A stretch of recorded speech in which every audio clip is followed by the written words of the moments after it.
Halo pemirsa dimanapun Anda berada, semoga semua dalam keadaan sehat, selamat, dan tetap bersemangat di akhir pekan Agustus 2021.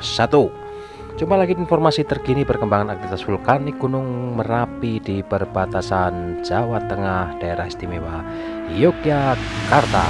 Ada beberapa perkembangan yang menarik pada akhir pekan ini.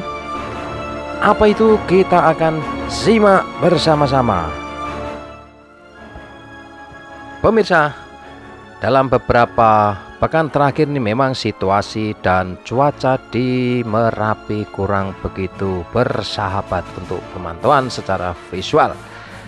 Berkabut tebal dan awan mengelilingi lereng sampai puncaknya, sehingga hanya kadang-kadang saja kita bisa mengamati apa yang terjadi di puncak Merapi sana. Nah, sama pada hari Sabtu 28 Agustus 2021 ini, berdasarkan laporan pengamatan visual maupun elektronik petugas di BPTKG Yogyakarta di beberapa pos antara Kaliurang, Babatan, Selo, Ngepos, Jerakah, dilaporkan bahwa cuaca masih juga kurang bersahabat. Ya, gunung api terlihat jelas hingga tertutup kabut 03 itu full begitu tertutupnya. Kemudian sempat teramati asap kawah utama berwarna putih intensitas tipis tinggi sekitar 100 meter dari puncak. Cuaca cerah hingga mendung, angin lemah ke arah barat. Nah, ini pengamatan visual sepanjang 6 jam mulai pukul 00.00 hingga 06.00 waktu Indonesia Barat, Sabtu 28 Agustus 2021.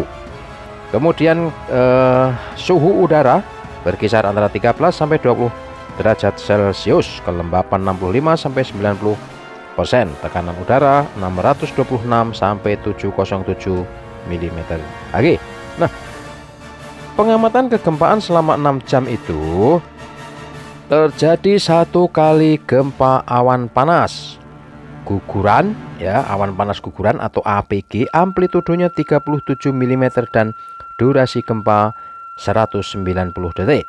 Nanti detailnya akan kita susulkan. Kemudian terjadi 61 kali gempa guguran dengan amplitudo 3 sampai 50 mm dan lama gempa 14 sampai 188 detik. 112 kali gempa hembusan, amplitudo 3 sampai 5 mm dan lama gempa 6 sampai 13 detik. Nah, itu dia yang terjadi sepanjang 6 jam terakhir pada pukul 00 sampai 06.00 waktu Indonesia Barat. Nah, terkait dengan awan panas guguran pada periode itu terjadi pukul 05.36. Ya, tercatat di seismogram amplitudenya 37 mm, durasi 190 detik, jarak luncur 2000 meter ke arah barat daya. Saya ulangi, 2000 meter ke arah barat daya atau 2 km dari puncak menuju ke hulu Kali Krasa atau Kali Bebeng. Nah, ini sama seperti yang terjadi kemarin pada pukul 09.01. Jarak luncurnya diperkirakan juga sama, 2000 meter ke arah barat daya. Jadi awan panas kedua dalam 2 hari terakhir terjadi pada Sabtu pagi, ya, setelah beberapa hari absen.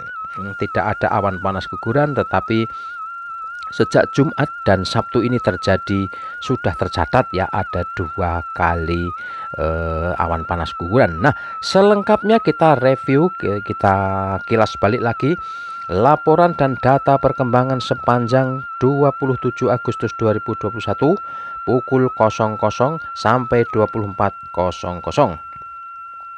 Nah, kegempaan awan panas gugurannya ada 1 kali, ini yang terjadi pukul 09.01 tadi, durasinya 150 detik, amplitudenya agak lebar, ini 75 mm besar, terhitung besar.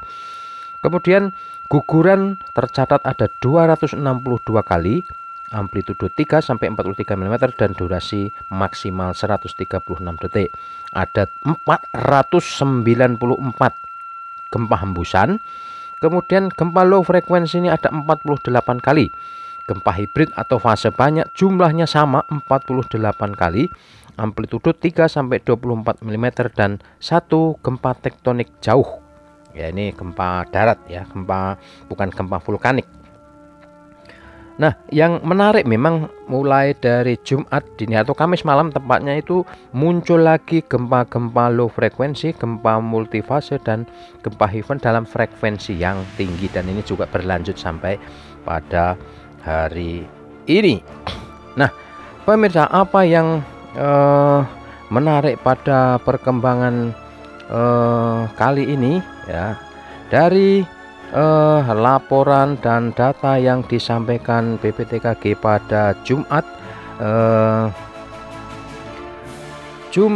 27 Agustus sore hari ya, ini dilaporkan ada beberapa informasi penting, tetapi yang paling menarik adalah terkait dengan kubah lava Gunung Merapi di puncak barat daya dan tengah ya. Jadi berdasarkan analisis data dan pemantauan lewat udara menggunakan drone ya, morfologi puncak atau kubah lava ya, juga menggunakan pengukuran lewat CCTV di Deles, Tunggularum dan Babatan, ada perubahan morfologi pada kubah lava barat daya ya. Nih, coba kita perhatikan dan kita catat baik-baik. Perubahannya apa? Yaitu ketinggian kubah lava puncak barat daya bertambah kira-kira 3 meter. Saya ulangi, kubah lava barat daya, puncak barat daya naik atau bertambah 3 meter. Ya, ini kalau ukuran normal ini setinggi rumah, ini 3 meter ini ya. Sedangkan kubah tengah relatif tetap.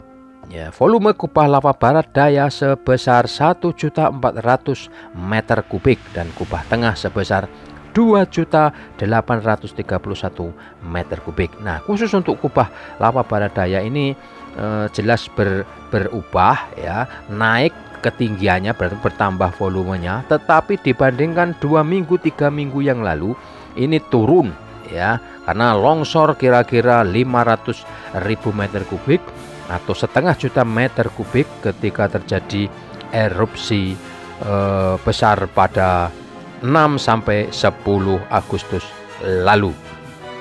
Nah, dari hasil pengambilan foto udara dengan drone pada 25 Agustus, secara umum morfologi kedua kubah ini yang tengah dan barat daya ini relatif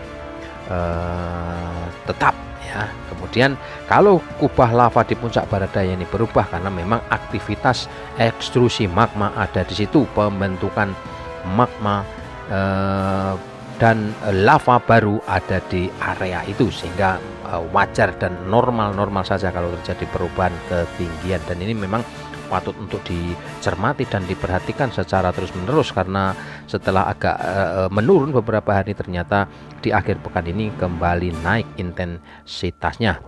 Nah, lain-lain tidak ada yang signifikan berdasarkan laporan mingguan periode antara 20 sampai 26 Agustus. Nah, terkait dengan deformasi atau kembang kempisnya gunung, kesimpulannya adalah pada pekan ini tidak menunjukkan perubahan yang signifikan ya, hanya 0,08 cm. Jadi ini memang seperti tidak ada deformasi ya. Ini setelah turun vulkanik dangkal menghilang, kemudian deformasi juga kemudian ikutan menurun drastis.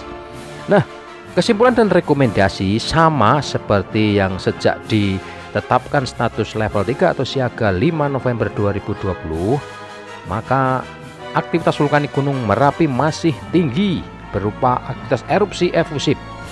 Nah, potensi bahaya saat ini masih berupa guguran lava dan awan panas pada sektor tenggara dan barat daya sejauh maksimal 3 km ke arah Sungai Woro ini di Klaten, dan sejauh 5 km ke arah Sungai Gendol, Kuning, Boyong, Bedok, Rasak, Bobong, dan Putih di sektor barat daya. Kemudian jika terjadi lontaran material vulkanik, bila terjadi letusan eksplosif ya, meledak begitu, dapat menjangkau radius 3 km dari puncak. Begitu juga jika skenario terburuk, skenario ekstrimnya, jika terjadi longsor atau kolaps pada kubah lava baru 2020 di barat daya, Dengan asumsi volume mencapai 3 juta meter kubik, maka radius luncuran awan panasnya bisa mencapai jarak 5 km. Oleh karena itu, di jarak itulah direkomendasikan untuk steril dari kegiatan dan aktivitas manusia.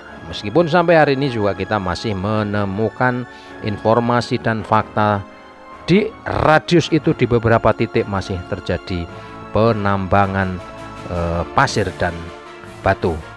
Nah, demikian informasi akhir pekan ini yang bisa disampaikan, dan catatannya yang paling menarik adalah perubahan tinggi kubah lava di puncak barat daya, kemudian deformasi yang sudah praktis tidak terjadi, dan awan panas guguran yang kembali lagi terjadi pada 2 hari terakhir ini. Demikian pemirsa, dimanapun Anda berada, informasi ini bisa disampaikan dan semoga bermanfaat untuk Anda dan kita semua. Sampai jumpa, salam tangguh. Dadah. Sampai jumpa di edisi berikutnya. Jangan lupa like, komen, dan subscribe.